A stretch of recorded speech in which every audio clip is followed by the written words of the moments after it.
Holger hedder han. Og til sommer, der har jeg været gift i 45 år.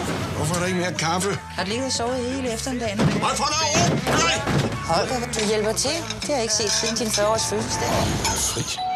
Hej, Hans Peter, arkitekt for Brun og Bristed. Hvad er det, der foregår? Altså, hele ejendommen skal laves til ungdomsboliger.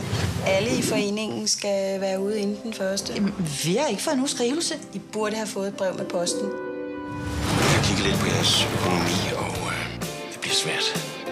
Skru nu ned i seng, og så læg dig til at dø, ikke, gamle mand? Den eneste måde, I kan få penge ud af banken på, det er ved at tage dem selv.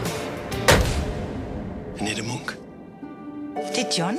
Er det min gamle dansepartner? Det er mig. Annette, er det dig? Ja, og jeg har tænkt over det, du sagde, og det er rigtigt. Vi må tage dem selv.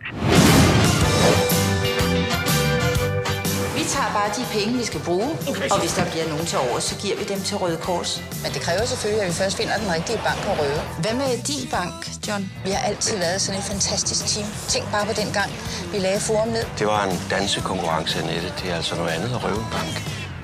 Hvor vil du det fra? Har du prøvet det?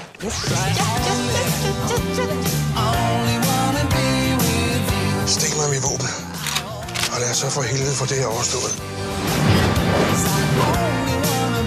Det er jo ikke noget voldeligt røveri. Det er jo et ganske almindeligt stille og roligt lille bankrøveri, hvor der ikke er nogen, der kommer til skade. Det manglede der bare.